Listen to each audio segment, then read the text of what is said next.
দেখা যাচ্ছে না তো আপনার। কেমন মিস আছো? আপনাকে দেখা যাচ্ছে না। ভালো আছো? জি মিস আলহামদুলিল্লাহ ভালো।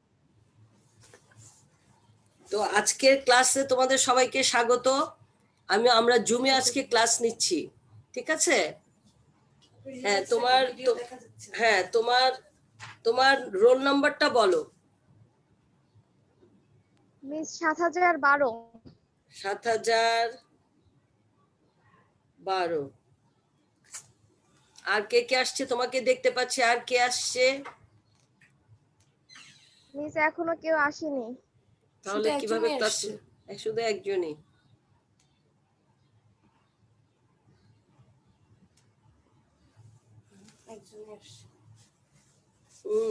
তোমরা এমনি তোমাদের সাথে যোগাযোগ আছে সবার?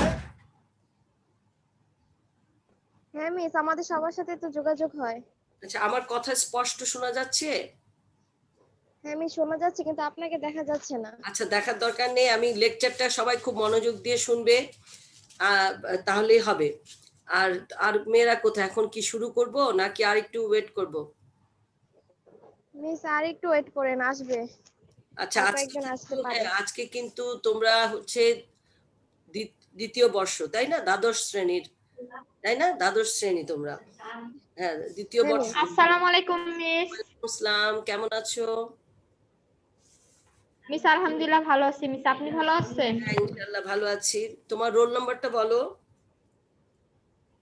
7017। 7017। হ্যাঁ, আমরা সবাই ভালো আছি, তোমরাও ভালো আছো। আজকে কিন্তু তোমাদের আমি দ্বিতীয় পত্রের 6ষ্ঠ অধ্যায় পড়াবো, স্থানীয় শাসন। ঠিক আছে? কথা শোনা যায়? হ্যাঁ মিস শোনা যায়। হ্যাঁ, কথা জি শোনা মিস শোনা যায়। আচ্ছা, জি মিস। হ্যাঁ, আর 2জন মাত্র এসছো। আর এর আগে তোমরা বাসায় কি করেছো? পড়ালেখা করছো বাসায়? ছাত্রীরা বাসায় জি পড়ালেখা মিস হ্যাঁ করতেছো? মিস মানে কি, করছি। আমাদের কিন্তু সিলেবাস অনেক আগে শেষ, এখন আমরা রিভাইজ দিচ্ছি, তাই না? হ্যাঁ আমাদের রিভাইজের শুধু 6ষ্ঠ জি অধ্যায়টাই মিস। বাকি ছিল। এই 6ষ্ঠ অধ্যায়টাই শুধু বাকি ছিল, আমি এই 6ষ্ঠ অধ্যায়টাই আজকে শেষ করে দিচ্ছি। এরপরে কিভাবে কি করব সব তো আমাদের শেষ হয়ে গেছে সিলেবাসে। এই 6ষ্ঠ অধ্যায়টা সিলেবাসে আমাদের রিভাইজ বাকি ছিল, আজকে সেটা আমি শুরু করছি। তো 6ষ্ঠ অধ্যায়টা ছিল স্থানীয় শাসন। তো তোমরা বাসায় কিন্তু পড়ালেখা করো। তোমাদের আগের মেয়েরা অটো পেয়েছে, কিন্তু তোমরা পাবে না, কারণ তোমাদের সময় সব ঠিক হয়ে যাবে, পরীক্ষা দিতে হবে, তাই না? সেই জন্য তোমাদেরকে হ্যাঁ খুব মিস। মনোযোগ সহকারে পড়তে হবে, বাসায় পড়ালেখা প্রচুর করতে হবে, কারণ তোমাদের পরীক্ষা দিতে হবে, কারণ তখন ততদিনে মানে ঠিক হয়ে যাবে জিনিসগুলো, তাই না?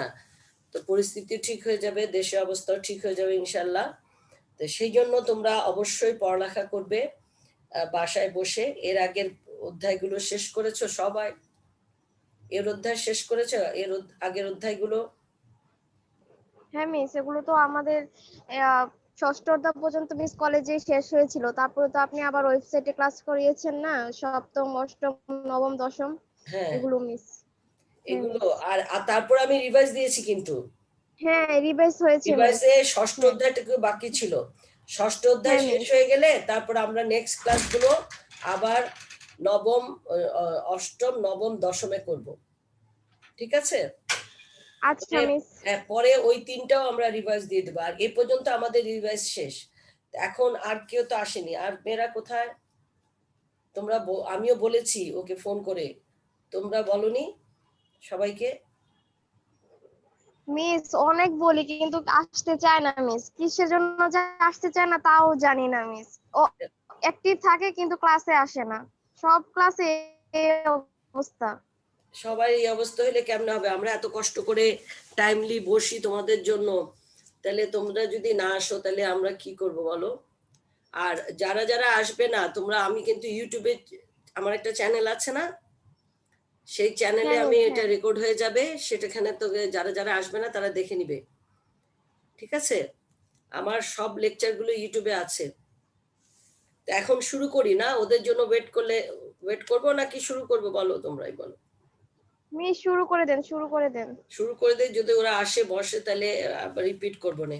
ঠিক আছে, তাহলে আজকে আমরা দ্বিতীয় পত্রের পৌরনীতি ও সুশাসনের দ্বিতীয় পত্রের ষষ্ঠ অধ্যায় পড়ছি, তাই না? ষষ্ঠ অধ্যায়ের নাম হচ্ছে স্থানীয় শাসন। শোনা শোনা যাচ্ছে? শোনা না গেলে বলবে। স্থানীয় শাসন। তাহলে স্থানীয় শাসন সম্পর্কে তোমরা তো আগেই আমি পড়িয়েছি, আবার রিভাইজ দিচ্ছি, নিশ্চয়ই জানো। তারপরে আমি আবার বলছি, একটু মনোযোগ সহকারে শুনবে। তোমাদের বই নিয়ে বসেছো তোমরা? হ্যাঁ মিস, বই আছে আচ্ছা, সামনে। বই সামনে রেখো। বই আমার কথা শুনলেই যত হবে, তারপর বই নিয়ে বসো। তারপর যে চ্যাপ্টারটা কি, স্থানীয় শাসন কি সেটা আমরা একটু বলি। বিশ্বে প্রায় সব দেশে কেন্দ্রীয় শাসন ও প্রাদেশিক বা আঞ্চলিক শাসন এবং সর্বনিম্ন পর্যায়ে এলাকাভিত্তিক শাসন লক্ষ্য করা যায়। বাংলাদেশেও একদিক দিয়ে রয়েছে কেন্দ্রীয় শাসন এবং তাদের নিয়ন্ত্রণাধীন বিভাগ, জেলা, উপজেলা প্রশাসন।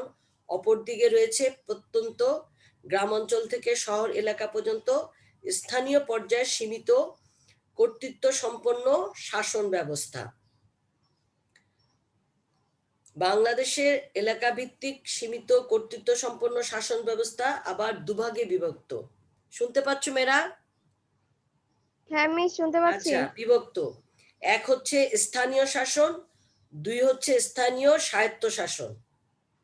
এ অধ্যায় স্থানীয় শাসন, এক নম্বর হচ্ছে স্থানীয় শাসন আর দুই নম্বর হচ্ছে স্থানীয় স্বায়ত্ত শাসন। এটা হচ্ছে তোমাদের স্থানীয় শাসনটা কি, মানে আসলে দেশ পরিচালনা করার জন্য সুবিধার্থে, হ্যাঁ, দুটো ভাবে ভাগ করা হয়। একটা হচ্ছে স্থানীয় শাসন আর একটা হচ্ছে স্থানীয় স্বায়ত্ত শাসন। তো এই আজকে আমরা এই অধ্যায় কি কি পড়ব, কি কি আমরা এই স্থানীয় চ্যাপ্টার, স্থানীয় শাসন চ্যাপ্টার মধ্যে আমরা কি কি পড়ব একটু আমরা দেখে নিই। পড়ব হচ্ছে, এক নম্বর পড়ব বাংলাদেশের স্থানীয় শাসন কাঠামো ব্যাখ্যা, দুই নম্বর স্থানীয় স্বায়ত্তশাসনের গুরুত্ব বিশ্লেষণ, তিন নম্বর ইউনিয়ন পরিষদের গঠন ও কার্যাবলী, চার নম্বর ইউনিয়ন পরিষদের কার্যক্রমে জনগণের অংশগ্রহণ, পৌরসভার গঠন ও কার্যাবলী বর্ণনা, পৌরসভা কার্যক্রমে জনগণের অংশগ্রহণের গুরুত্ব, উপজেলা পরিষদের গঠন ও কার্যাবলী, সিটি কর্পোরেশনের গঠন ও কার্যাবলী, সিটি কর্পোরেশনের কার্যক্রমে জনগণের অংশগ্রহণের গুরুত্ব, তারপর হচ্ছে পার্বত্য আঞ্চলিক পরিষদের গঠন কার্যাবলী, বাংলাদেশের উন্নয়নে কর্মকাণ্ডে স্বেচ্ছাসেবী সংস্থা। আমরা এই চ্যাপ্টারে এই জিনিসগুলো ক্রমান্বয়ে আমি তোমাদেরকে বুঝিয়ে দিব, যেগুলো বললাম। ঠিক আছে, আমরা এইগুলো পড়বো, এগুলো নিয়ে আলোচনা করব। এখন যেগুলো বললাম সেগুলো নিয়ে আমরা ক্রমান্বয়ে তোমাদেরকে বুঝিয়ে দিব। তাহলে আমরা প্রথমে আসি, স্থানীয় শাসন বা স্থানীয় সরকার বলতে আমরা কি বুঝি এটা আমরা একটু বলি। একটি দেশে সরকারের নীতিসমূহ বাস্তবায়নের জন্য সরকারের প্রত্যক্ষ নিয়ন্ত্রণাধীনে স্থানীয় পর্যায়ে নিযুক্ত সরকারি কর্মচারী কর্তৃক এলাকা ভিত্তিক শাসন ব্যবস্থাকেই স্থানীয় শাসন বা স্থানীয় সরকার বলে। বুঝতে পারছো মেয়েরা? হ্যাঁ মিস, হ্যাঁ হ্যাঁ, মিস। স্থানীয় শাসন কর্তৃপক্ষের কোনো নীতি নির্ধারণী ক্ষমতা নাই। তাদের কি নাই? তাদের নিজের থেকে স্থানীয় শাসন কর্তৃপক্ষের নীতি নির্ধারণের কোনো ক্ষমতা নেই। স্থানীয় শাসন কর্তৃপক্ষ সরকারের নির্দেশে এবং প্রত্যক্ষ নিয়ন্ত্রণাধীন দায়িত্ব পালন করে। বাংলাদেশের জেলা প্রশাসন, থানা প্রশাসন প্রভৃতি হলো স্থানীয় শাসন ব্যবস্থার উদাহরণ। এটা আমরা কি বললাম, যে স্থানীয় সরকারের কাঠামো বা স্থানীয় সরকার বলতে কি বুঝি। এখন আমরা আসি স্থানীয় শাসনের গুরুত্ব।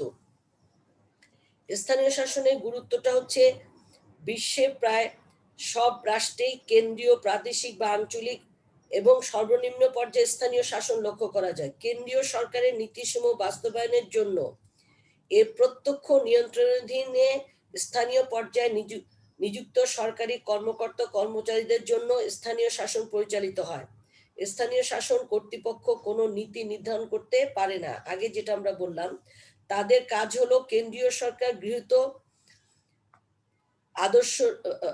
গৃহীত নীতি ও সিদ্ধান্তগুলো বাস্তবায়ন করা, এবং স্থানীয় শাসন কর্তৃপক্ষের মাধ্যমে কেন্দ্রীয় শাসন কর্তৃপক্ষ অর্থাৎ সরকার তাদের নীতি আদর্শ নির্বাচনী ওয়াদা বাস্তবায়ন করে থাকে। তাহলে স্থানীয় শাসনের কোনো নিজস্ব ক্ষমতা নেই, সরকারের নির্দেশেই তারা কাজ করে থাকে এবং সরকারের নীতি আদর্শ নির্বাচিত ওয়াদা বাস্তবায়ন করে। বুঝেছো তোমরা? জি স্থানীয় মিস।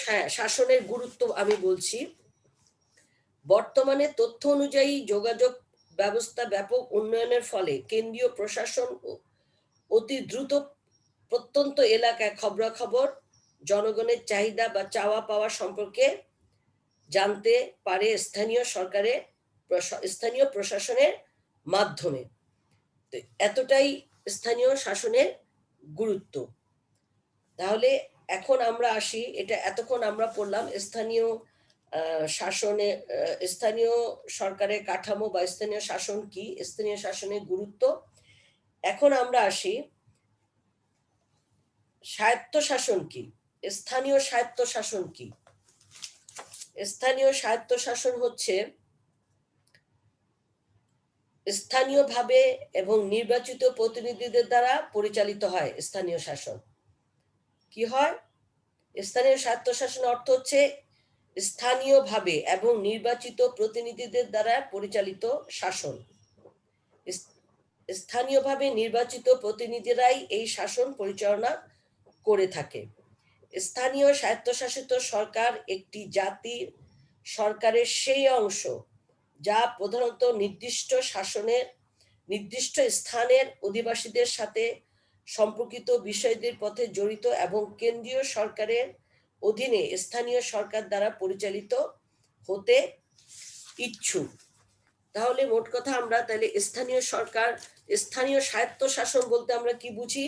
স্থানীয় স্বায়ত্তশাসন বলতে আমরা বুঝি এমন ধরনের শাসন ব্যবস্থা যা ছোট ছোট এলাকার স্থানীয় প্রয়োজন মেটাবার জন্য প্রতিষ্ঠিত বা আইনের মাধ্যমে ক্ষমতা প্রাপ্ত এবং যা নির্বাচিত। স্থানীয় স্বায়ত্তশাসিত সংস্থার উদাহরণ হলো ইউনিয়ন পরিষদ এবং পৌরসভা। বুঝতে পেরেছো তোমরা মেয়েরা? জি মিস। হ্যাঁ, জি মিস। আচ্ছা। এখন এই স্থানীয় স্বায়ত্তশাসনের বৈশিষ্ট্য রয়েছে কতগুলো, তোমরা নিশ্চয়ই দেখতে পাচ্ছ। 6টা বৈশিষ্ট্য রয়েছে, আমি পয়েন্টস আপ করে যাচ্ছি। আর তোমরা তো পড়ার পদ্ধতি জানোই, আমি বৈশিষ্ট্যগুলো বলছি। সুষ্ঠু ব্যবস্থা, স্থানীয় আঞ্চলিক সংগঠন 2 নম্বর, 3 নম্বর হচ্ছে নির্বাচিত সংস্থা, 4 নম্বর হচ্ছে ব্যাপক ক্ষমতা ও কর্তৃত্ব, 5 নম্বর হচ্ছে সরকারের নিয়ন্ত্রণ মুক্ত, 6 নম্বর হচ্ছে। ওয়ালাইকুম আসসালাম। এত দেরি কেন? তোমার রোল নাম্বার কত? 7013। 8000? আমি 7013। ও 7013। টাইমলি আসবে সবাই। তারপরে 6 নম্বর হচ্ছে কেন্দ্রীয় সরকারের উপর নির্ভরশীলতা। তুমি জানো যে আজকে আমরা 6ষ্ঠ অধ্যায় পড়ছি। 6ষ্ঠ অধ্যায় হচ্ছে স্থানীয় স্বায়ত্তশাসন। আচ্ছা, এরপরে আসি মেয়েরা, ছাত্রীরা, এরপরে আসি আমরা স্থানীয় শাসন আর স্থানীয় স্বায়ত্তশাসনের মধ্যে পার্থক্য কি বলছি আমরা? স্থানীয় শাসন ও স্থানীয় স্বায়ত্তশাসনের মধ্যে পার্থক্য। হ্যাঁ, পার্থক্যগুলো কি কি বইতে রয়েছে, তারপরেও আমি একটু বলে যাচ্ছি। স্থানীয় শাসন, বাংলাদেশের শাসন ব্যবস্থায় স্থানীয় স্বায়ত্তশাসনের মধ্যে পার্থক্যগুলো হচ্ছে: একটি দেশকে যখন ক্ষুদ্র ক্ষুদ্র অংশে ভাগ করে প্রত্যেক অংশ সুষ্ঠুভাবে শাসন করার জন্য পৃথক শাসন ব্যবস্থার একক প্রতিষ্ঠা করা হয় তখন তাকে স্থানীয় শাসন বা স্থানীয় সরকার বলে। এটা হচ্ছে স্থানীয় সরকার বা শাসন কি? যেমন বিভাগ, জেলা, উপজেলা প্রশাসন।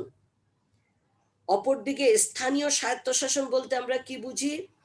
স্থানীয় স্বায়ত্তশাসন বলতে বুঝি কেন্দ্রীয় সরকার ও সাংবিধানিক বিধি বিধান সৃষ্ট স্থানীয় সরকারকে, যা স্থানীয় পর্যায়ে নির্বাচিত জনপ্রতিনিধিদের দ্বারা গঠিত ও পরিচালিত হয়, যেমন ইউনিয়ন পরিষদ ও পৌরসভা। ক্লিয়ার তোমরা? এভাবেই স্থানীয় শাসন ও স্থানীয় স্বায়ত্তশাসনের মধ্যে 8টা পার্থক্য রয়েছে। তোমরা সেগুলো ভালো করে দেখে নিবে, বুঝে নিবে। তারপরে আমরা আসি স্থানীয় স্বায়ত্তশাসনের গুরুত্ব। এতক্ষণ আমরা স্থানীয় শাসন ও স্থানীয় স্বায়ত্তশাসনের মধ্যে পার্থক্য দেখলাম। তারপরে হচ্ছে স্থানীয় স্বায়ত্তশাসনের গুরুত্ব। স্থানীয় স্বায়ত্তশাসিত সরকার ও প্রতিষ্ঠানগুলোর গুরুত্ব রয়েছে যথেষ্ট। 1 নম্বর গুরুত্ব হচ্ছে গণতান্ত্রিক রাষ্ট্রে নির্বাচিত স্থানীয় জনপ্রতিনিধিদের দ্বারা স্থানীয় স্বায়ত্তশাসনগুলোর সমাধান করার সুযোগ সৃষ্টি হয়। 2 নম্বর, স্থানীয় জনগণের মনে গণতান্ত্রিক প্রশাসনের প্রতি আস্থা ও আগ্রহের সৃষ্টি হয়। তোমাদের যদি এখানে কোনো কিছু বোঝার চেষ্টা করার সাথে সাথে বলবে, আমি বুঝিয়ে দিব। 3 নম্বর, স্থানীয় জনগণের হাতে সমস্যা সমাধানের ক্ষমতা থাকার সময় ও খরচের অপচয় কম হয় এবং স্থানীয় সমস্যার সঠিক সমাধান করা সহজসাধ্য হয়।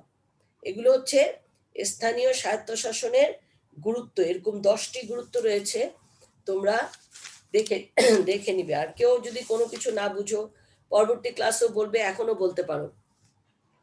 এরপরে আমরা আসছি ইউনিয়ন পরিষদে। ঠিক আছে মেয়েরা, শুনতে পাচ্ছ? জি মিস, শুনতে পাচ্ছি। হ্যাঁ, ইউনিয়ন পরিষদ, এগুলি তো আমরা পড়েছি ক্লাসে, আবার পড়াচ্ছি। ইউনিয়ন পরিষদ, তাহলে ইউনিয়ন পরিষদ কিভাবে গঠিত হয় এটা আমরা দেখি। ইউনিয়ন পরিষদের গঠিত হয় একজন চেয়ারম্যান, 9 জন নির্বাচিত সদস্য এবং 3 জন সরাসরি নির্বাচিত মহিলা ভোটারদের নিয়ে। হয় ইউনিয়ন পরিষদ গঠিত একজন চেয়ারম্যান, 9 জন নির্বাচিত সদস্য এবং 3 জন সরাসরি ভোটে নির্বাচিত হয়, তারা হচ্ছে মহিলা সদস্য। নির্বাচনের উদ্দেশ্য প্রত্যেকটি ইউনিয়নকে 9টি ওয়ার্ডে বিভক্ত করা হয়। নির্বাচনের উদ্দেশ্যে প্রত্যেকটি ইউনিয়নকে 9টি ওয়ার্ডে বিভক্ত করা হয়। প্রত্যেক ওয়ার্ড থেকে একজন পুরুষ সদস্য, প্রতি 3 ওয়ার্ড থেকে একজন করে মহিলা সদস্য এবং সমগ্র ইউনিয়ন থেকে একজন চেয়ারম্যান জনগণের প্রত্যক্ষ ভোটে নির্বাচিত হন। অর্থাৎ ইউনিয়ন পরিষদ গঠিত হয় কতজন? 12 জন সদস্য ও একজন চেয়ারম্যানের সমন্বয়ে। হ্যাঁ, ক্লিয়ার? আচ্ছা, হ্যাঁ, ইউনিয়ন মিস। পরিষদ তাহলে কিভাবে গঠিত হয় আমরা একটু বোঝার চেষ্টা করলাম। এখন আমরা বলি ইউনিয়ন পরিষদের লক্ষ্য ও উদ্দেশ্য কি। ইউনিয়ন পরিষদের লক্ষ্য উদ্দেশ্য পড়ছি, গ্রামীণ জনগণের সমস্যাদি সমাধান করে এলাকার শ্রীবৃদ্ধি সাধনের লক্ষ্যকে সামনে রেখেই ইউনিয়ন পরিষদের মতো স্থানীয় স্বায়ত্তশাসিত প্রতিষ্ঠানের জন্ম হয়েছে। কি হয়েছে? গ্রামীণ জনগণের সমস্যাদি সমাধান করা, এলাকার শ্রীবৃদ্ধি করা সাধনের লক্ষ্যকে সামনে রেখেই ইউনিয়ন পরিষদের মতো স্থানীয় স্বায়ত্তশাসিত প্রতিষ্ঠানের জন্ম হয়েছে। ইউনিয়ন পরিষদের লক্ষ্য উদ্দেশ্যগুলো কি কি একটু বলছি। 1 নম্বর হচ্ছে গ্রাম বা পল্লীর শ্রীবৃদ্ধি সাধন করা। 2 নম্বর, গ্রামীণ বা পল্লী জনগণের গণতান্ত্রিক অধিকার প্রতিষ্ঠা করা। 3 নম্বর, গ্রামীণ বা পল্লীর জনগণের স্বশাসন প্রতিষ্ঠা করা। 4 নম্বর হচ্ছে পল্লীর জনগণের মধ্যে নেতৃত্বের গুণাবলীর বিকাশ ঘটানো। 5, উন্নয়ন কর্মকাণ্ডে স্থানীয় জনগণকে সম্পৃক্ত করা। এগুলো হচ্ছে কি ইউনিয়ন পরিষদের লক্ষ্য ও উদ্দেশ্য। হ্যাঁ, তো এইভাবে তোমরা ভালো করে পড়ে যাবে। এরপরে আমরা আসি ইউনিয়ন পরিষদের কার্যাবলী, মানে ইউনিয়ন পরিষদ কি কি কাজ করে থাকে। 1 নম্বর কাজ হচ্ছে উন্নয়নমূলক কাজ করে থাকে ইউনিয়ন পরিষদ। যেমন বাংলাদেশ ইউনিয়ন পরিষদ শিক্ষা, স্বাস্থ্য, কৃষি, শিল্প, সামাজিক, সাংস্কৃতিক এ ধরনের উন্নয়নমূলক কাজ করে থাকে। 2 নম্বর হচ্ছে রাস্তাঘাট, সেতু, পুল, কালভার্ট নির্মাণ করে, এগুলো করে থাকে ইউনিয়ন পরিষদ। এগুলি ইউনিয়ন পরিষদের কার্যাবলী পড়ছি। ইউনিয়ন পরিষদের এরকম অনেক কার্যাবলী রয়েছে। তারপর রাজস্ব সংক্রান্ত কাজ রয়েছে, কৃষি সংক্রান্ত কাজ, বিচার সংক্রান্ত কাজ, শান্তি রক্ষা সংক্রান্ত কাজ, সেবামূলক কাজ, সরকারের সঙ্গে সংযোগ স্থাপনের কাজ। এগুলো হচ্ছে মোটামুটি ইউনিয়ন পরিষদের কাজ। এরপর আমরা আসি পৌরসভায়। পৌরসভাটা কি বা কাকে বলে, পৌরসভার গঠন কিভাবে হয়ে থাকে। পৌরসভা হচ্ছে শহরের জনগণের স্থানীয় সমস্যাগুলো সমাধান এবং উন্নয়নমূলক কাজ করার জন্য স্বায়ত্তশাসিত সংস্থা। তাহলে পৌরসভা কি হচ্ছে? এটা হচ্ছে শহর কেন্দ্রিক। পৌরসভা হচ্ছে শহরের জনগণের স্থানীয় সমস্যাগুলো সমাধান করবে এবং উন্নয়নমূলক কাজ করার জন্য স্বায়ত্তশাসিত সংস্থা হচ্ছে পৌরসভা। তো পৌরসভা কিভাবে গঠিত হয়? একজন মেয়র, কয়েকজন কাউন্সিলর ও কয়েকজন মহিলা কাউন্সিলর নিয়ে পৌরসভা গঠিত হয়। মেয়র ও কাউন্সিলরগণ জনগণের ভোটে নির্বাচিত হয়। প্রত্যেক ওয়ার্ড হতে একজন কাউন্সিলর নির্বাচিত হন। প্রতি 3টি ওয়ার্ড হতে সংরক্ষিত আসনে একজন মহিলা কাউন্সিলর নির্বাচিত হন। একটি পূর্ণাঙ্গ পৌরসভা সাধারণত 18টি ওয়ার্ড থাকে। একটি পূর্ণাঙ্গ পৌরসভায় সাধারণত 8টি ওয়ার্ড থাকে। সেই হিসেবে পৌরসভার মোট সদস্য সংখ্যা হলো একজন মেয়র, 18 জন কাউন্সিলর, 6 জন মহিলা কাউন্সিলর, মোট 25 জন। ক্লিয়ার? পৌরসভার নির্বাচিত সদস্যকে কি বলা হয়? কাউন্সিলর বলা হয়। পৌরসভা নির্বাচিত হয় প্রত্যক্ষ ভোটে। পৌরসভার মেয়র কাউন্সিলর কার্যকাল থাকে 5 বছর, মানে সরকার যতদিন থাকে 5 বছর মেয়াদে থাকে। এবার আমরা আসি পৌরসভার কার্যাবলীতে। পৌরসভার কার্যাবলী রয়েছে, কতগুলো কার্যাবলী রয়েছে। যেমন 1 নম্বর জনস্বাস্থ্য সংক্রান্ত কার্যাবলী, 2 নম্বর শিক্ষা ও সংস্কৃতি সংক্রান্ত কার্যাবলী, 3 নম্বর সমাজ কল্যাণ, 4 উন্নয়নমূলক কার্যাবলী, 3 পানি সরবরাহ ও নিষ্কাশন ব্যবস্থা কার্যাবলী, খাদ্য ও পানীয় সামগ্রী নিয়ন্ত্রণ, জন নিরাপত্তা বিধান সংক্রান্ত কার্যাবলী। এগুলো হচ্ছে পৌরসভার কার্যাবলী। আমি জাস্ট পয়েন্টস গুলো বলে দিলাম, তোমরা ভালো করে পড়ে নিও। আচ্ছা, এরপরে আমরা আসি উপজেলা ব্যবস্থা। উপজেলা ব্যবস্থা কি আমরা আগেও পড়েছি, এখন আবার পড়ছি। উপজেলা ব্যবস্থাটা হচ্ছে আমাদের 1982 সালে তদানীন্তন প্রেসিডেন্ট HM এরশাদ পূর্বের থানা, আগে ছিল পূর্বের থানা হিসাবে,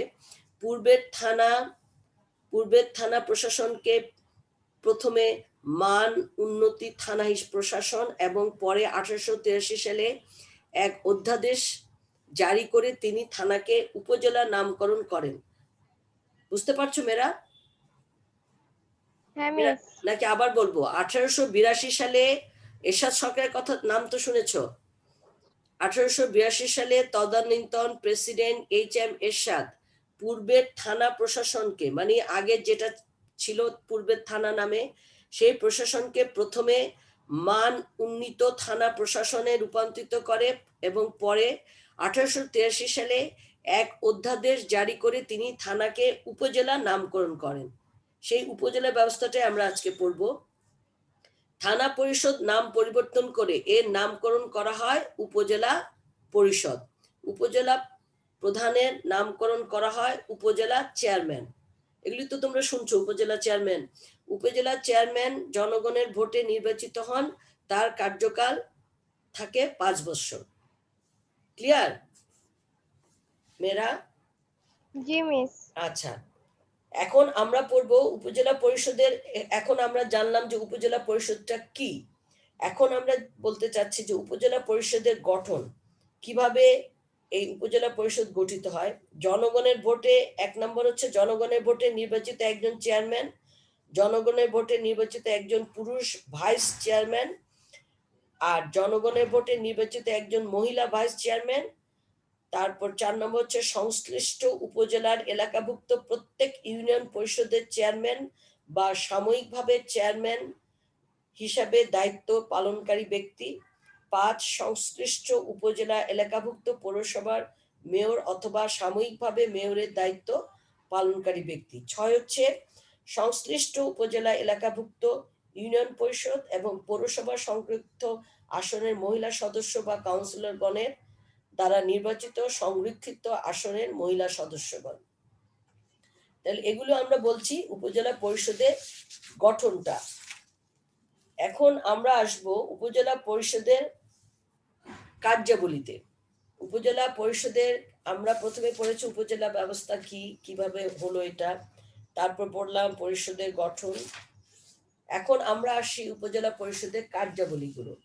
এখানে দেখো অনেকগুলো কার্যাবলী রয়েছে, প্রায় 21টা কার্যাবলী রয়েছে। তো এগুলি জাস্ট ওইখানেও বইতেও পয়েন্টস আপ করে দেওয়াই মোটামুটি। আর তোমাদের তো সৃজনশীল, তোমাদের তো এতগুলো আসবে না, যেমন 1টা 2টা 3টা বলবে। তারপরে আমি বলে যাচ্ছি উপজেলা পরিষদের কার্যাবলীগুলি কি কি। দেখো, এক হচ্ছে প্রশাসন ও সংস্থাপন বিষয়াদি পরিচালনা করা, প্রশাসন ও সংস্থাপন বিষয়াদি পরিচালনা করা। 2 জনশৃঙ্খলা রক্ষা করা। 3 জনকল্যাণমূলক কার্য সম্পর্কিত সেবা প্রদান। 4 স্থানীয় অর্থনৈতিক ও সামাজিক উন্নয়ন সম্পর্কিত পরিকল্পনা প্রণয়ন ও বাস্তবায়ন করা। আবার এগুলোরও কতগুলো, এই স্থানীয় অর্থনৈতিক ও সামাজিক উন্নয়ন সম্পর্কিত পরিকল্পনা প্রণয়ন ও বাস্তবায়ন করা, এগুলির মধ্যে আবার কতগুলো ভাগ দিয়েছে, 21টি কাজ রয়েছে। তা সেগুলো হচ্ছে পাঠশালা ও বিভিন্ন মেয়াদী উন্নয়ন পরিকল্পনা তৈরি করা। তারপরে পরিষদের নিকট হস্তান্তরিত বিভিন্ন সরকারি দপ্তরের কর্মসূচি বাস্তবায়ন। তারপর হচ্ছে আন্ত ইউনিয়ন সংযোগকারী রাস্তা নির্মাণ ও মেরামত ও রক্ষণাবেক্ষণ। এইভাবে উপজেলা পরিষদের প্রায় 21টি কার্যাবলী রয়েছে। তোমরা, আমি কয়েকটি বললাম, এভাবে তোমরা দেখে নিবে বা বই থেকে ভালো করে পড়ে নিবে।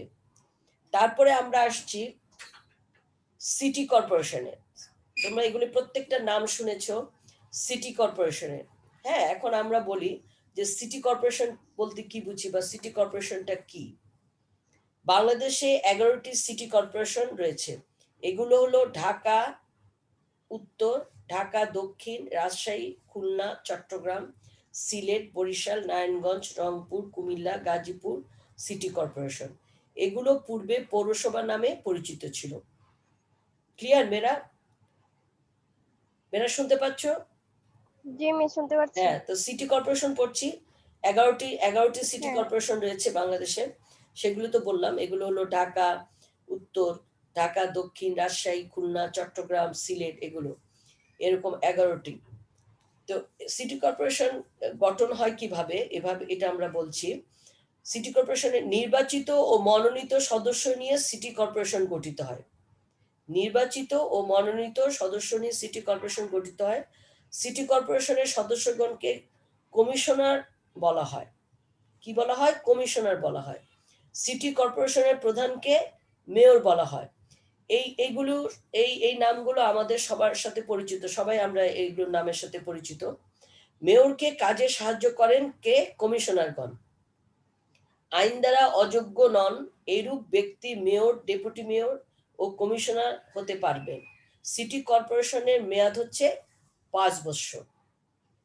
এখন এই আমরা এখন সিটি কর্পোরেশন বলতে কি বুঝলাম এবং বাংলাদেশে কয়টি সিটি কর্পোরেশন রয়েছে সেগুলো বুঝলাম।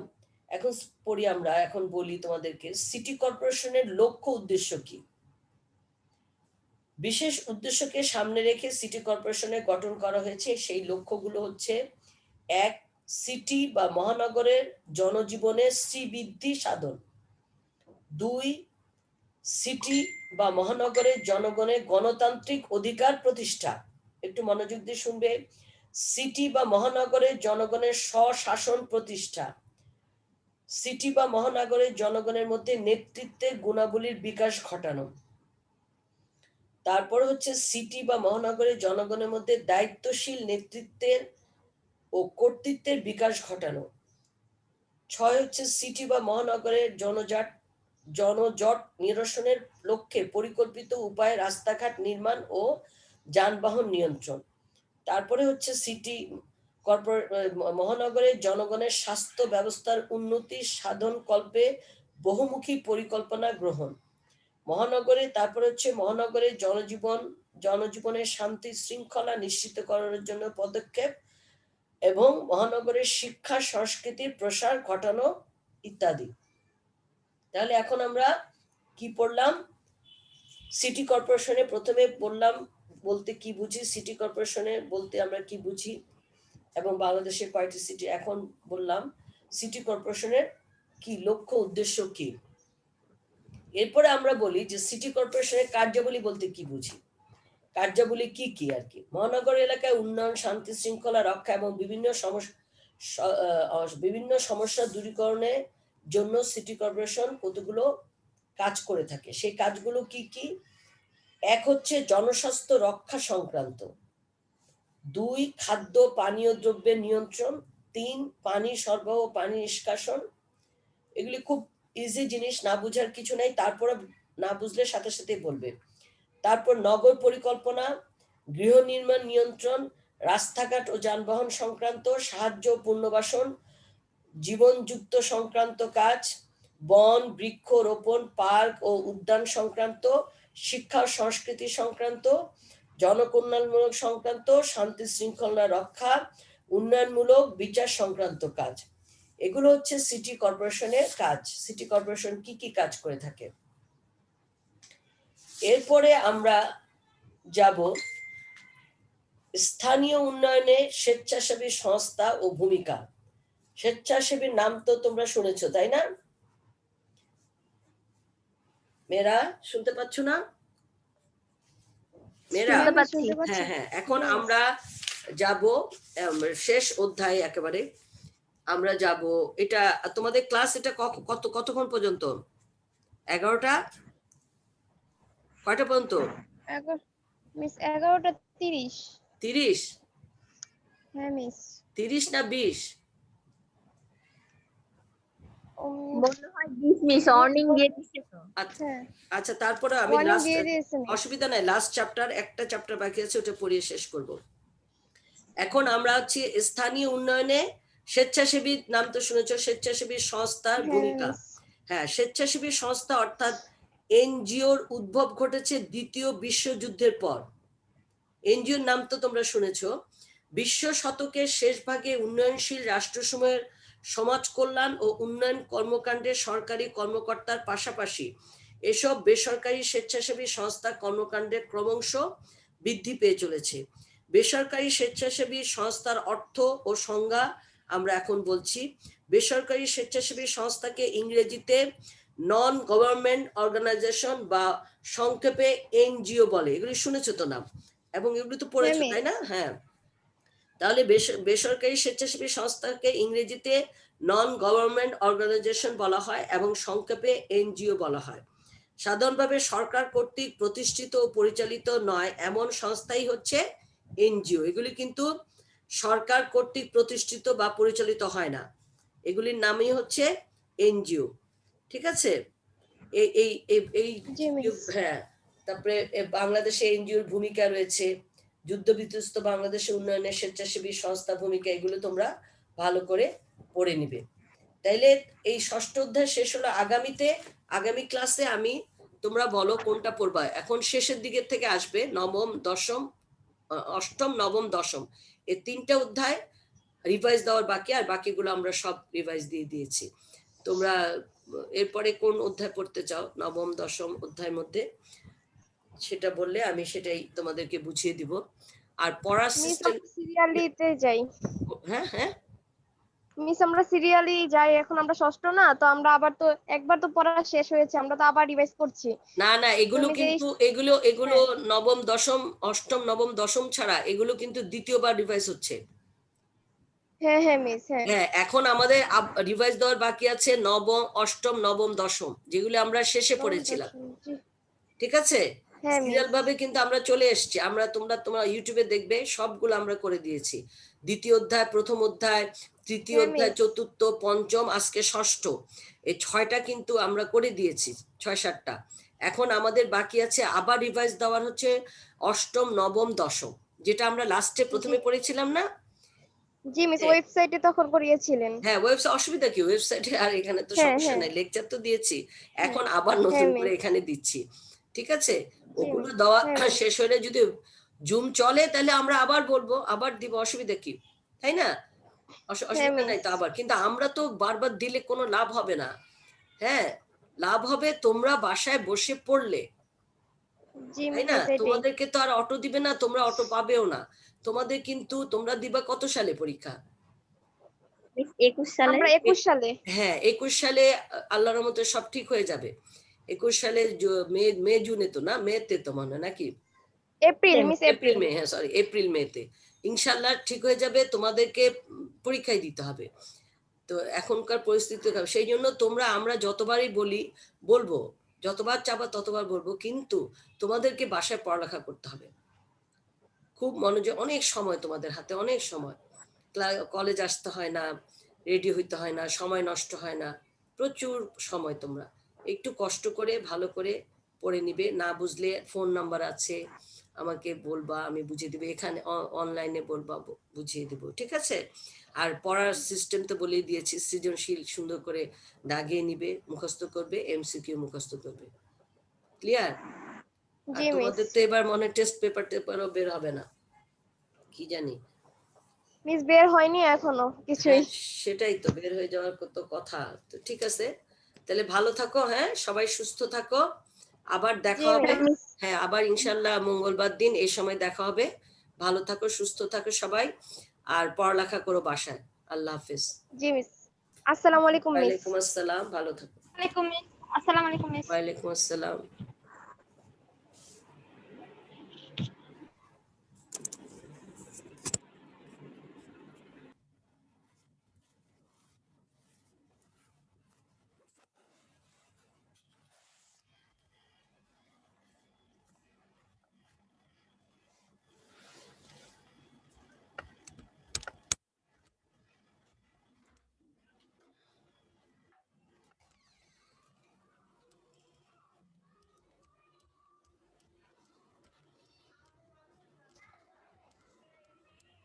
Red flag.